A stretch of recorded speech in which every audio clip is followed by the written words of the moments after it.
Already আপনারা জেনেছেন যে ভোটার তালিকা ফাইনাল যে এসআইআর ভোটার তালিকা সেটা 14ই ফেব্রুয়ারি লিস্ট প্রকাশ করার কথা ছিল, কিন্তু বিভিন্ন কারণে এসআইআর যে হিয়ারিং হচ্ছে বিভিন্ন কারণে, সে কারণে প্রায় ফেব্রুয়ারি মাসের শেষের দিকে অথবা মার্চের প্রথম দিকে এই লিস্ট বেরোনোর কথা এখন জানা যাচ্ছে।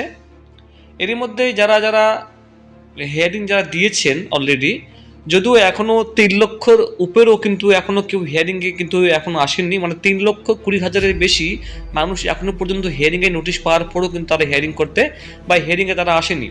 তো সেক্ষেত্রে বলা হয়েছে তাদের নাম প্রত্যেকের কাটা যাবে। এমতো অবস্থায় যারা অলরেডি হিয়ারিং দিয়েছেন এদের কিন্তু একটি লিস্ট টাঙানো হবে। যদি কারো আপত্তি থাকে, কারো নাম না থাকে বা কোনো সমস্যা থেকে থাকে, সেক্ষেত্রে কিন্তু তারা কিন্তু কমপ্লেন করতে পারবেন। সেই কমপ্লেনের জন্য তারা কিন্তু 10 দিন সময় হাতে পাবেন। এবার বলছে দেখুন, সন্দেহজনক ভোটারদের তালিকা টাঙ্গানো শুরু বিকেলে, ডিএম না ইউএম নতুন আতঙ্ক তৈরি হয়েছে, অর্থাৎ তাদের লিস্ট টাঙ্গানো হবে। সুপ্রিম কোর্টে গিয়েছিল তৃণমূল কংগ্রেস, অন্যতম দাবি ছিল সন্দেহজনক ভোটারদের তালিকা প্রকাশ করতে হবে, মানে কারা ডাউটফুল ভোটার তাদের লিস্ট প্রকাশ করতে হবে। সুপ্রিম নির্দেশ মেনে কমিশনে জানিয়েছিল 24 জানুয়ারি প্রকাশ হবে সেই তালিকা ছিল, এটা কথা ছিল, ঠিক আছে। এবার কি হয়েছে দেখুন, কিন্তু নিজেদের ডেডলাইনও ফেল করলো তারা, মানে 24 জানুয়ারি, গত 24 জানুয়ারি এই লিস্ট প্রকাশের কথা ছিল, কিন্তু তারা কিন্তু সেই লিস্ট প্রকাশ করতে পারেনি। একদিন পর রবিবার বিকেলে যখন তালিকা প্রকাশ হলো, ততক্ষণে আতঙ্কের পারদ চড়ছে রামচন্দ্র আন্দরমহলে। যাও বা লজিক্যাল ডিসক্রিপেন্সির তালিকা টাঙানো শুরু হলো, সেটাও গোটা রাজ্যের কিছু জায়গায়, মানে কিছু কিছু জায়গায় টাঙানো হয়েছে, গোটা রাজ্যে টাঙানো হয়নি। কোথাও প্রিন্ট হয়নি, কোথাও প্রিন্ট আউট টাঙানোর মতো পর্যাপ্ত জায়গা নেই। সারমর্ম কি হচ্ছে, মানুষের হয়রানি, মানুষ শুধু হয়রানি হচ্ছে, আতঙ্ক হচ্ছে, মানুষ প্যানিক হচ্ছে। উপরন্তু উদ্বেগের নতুন আতঙ্ক, দুটি শব্দ ডিএম নাকি ইউএম, এর মানে খুঁজতে কাঁপুনি ধরছে ভোটারদের।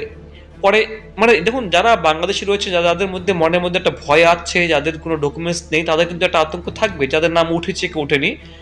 ডিএম কথার অর্থ যে ভোটারের নাম ম্যাপ হলেও সন্দেহজনক বলে মনে করেছে কমিশন, মানে তাদের লিঙ্ক এস্টাবলিশড হয়েছে কিন্তু তবুও তাদেরকে সন্দেহজনক মনে হচ্ছে, সেক্ষেত্রে ডিএম এটা ধরা হয়েছে এআই সফটওয়্যারের মাধ্যমে। আর ইউএম মানে হচ্ছে যার নাম ম্যাপেই হয়নি, ইউএম, ঠিক আছে, আনম্যাপড।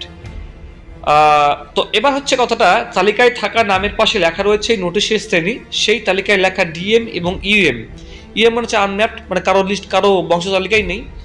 কাজেই কে ডিএম, কে ইউএম, কে কম সন্দেহজনক, কে বেশি, এই নিয়ে নতুন আতঙ্ক শুরু হয়েছে। এর মাঝে আবার সর্বত্র সেই তালিকা পৌঁছায়নি। রবিবার বিকেলে নাগাদ দক্ষিণ 24 পরগনার বিভিন্ন ব্লকে তালিকা টাঙ্গানো শুরু হয়েছে। প্রতিটি গ্রাম পঞ্চায়েত অফিসে ওই তালিকা প্রকাশ করা হয়েছে। সেই খবর চাউর হতে গ্রামবাসীরা চলে এসেছেন তালিকা দেখতে। সেখানেও বিপত্তি, অনেকেরই তালিকায় নাম আছে অথচ নোটিশ পাননি, কিন্তু তালিকায় নাম আছে, অর্থাৎ তাদের অবজেকশন তালিকায় নাম আছে। এদিন বাঁকুড়া এক পঞ্চায়েতে তালিকা নিয়ে হাজির হয়েছেন বিডিও অফিসের কর্মী, কিন্তু তালিকা কোথায় টাঙ্গানো হবে তা নিয়ে চিন্তায় পড়েছে পঞ্চায়েত কর্তৃপক্ষ। রাজ্য তালিকা ছিঁড়ে ফেলার আশঙ্কাও রয়েছে। বিকেলে উত্তর 24 পরগনার পানিহাটি পৌরসভা, হাবড়ার কুমড়া পঞ্চায়েতের মতো একাধিক পঞ্চায়েত ও বিডিও অফিসে তালিকা ঝোলানো হয়। কিন্তু বন্ধুরা, পশ্চিমবাংলার অনেক জেলা, অনেক ব্লক রয়েছে, সেখানে কিন্তু এখনো লিস্ট টাঙ্গানো হয়নি। এটা নিয়ে এখনো পর্যন্ত বন্ধুরা কমিশন কিছু জানায়নি, তবে মানুষের হয়রানি হচ্ছে। তার মধ্যেই যদি আপনার মনে হয়ে থাকে, আপনারা নিজেরা কিন্তু দেখতে পারবেন, এবং কিভাবে দেখবেন, কোথায় দেখবেন, কার লিস্ট এসেছে, কার লিস্ট এসেনি, কার কোথায় টাঙানো হবে, কোন জেলা কোন ব্লকে, এটা কিন্তু প্রতিটা জেলা কিন্তু নয়।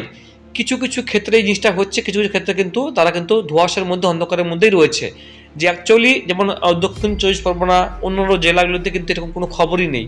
তো বন্ধুরা, কি হবে কি হচ্ছে কিছু বলা যাচ্ছে না, তবে যাই হোক, ফাইনাল লিস্ট তালিকা কিন্তু প্রকাশিত করা হবে ফেব্রুয়ারি মাসের দিকে, প্রথমের দিকে, মানে মার্চের প্রথমের দিকে অথবা ফেব্রুয়ারি লাস্টের দিকে। 14 ফেব্রুয়ারি লিস্ট প্রকাশিত হচ্ছে না, ঠিক আছে। এই এখনো পর্যন্ত হিয়ারিংও হয়নি, কমপ্লেন করবে সেটাও হয়নি, এবং সামনে ভোট রয়েছে। তো এই বিষয়ে বন্ধুরা আপনাদের মতামত জানাবেন কমেন্ট বক্সে। আপনি কোন জেলা থেকে ভিডিও দেখছেন এবং আপনার সমস্যা কি বন্ধুরা, অবশ্যই বন্ধুরা কমেন্টে জানাবেন। Thank you so much.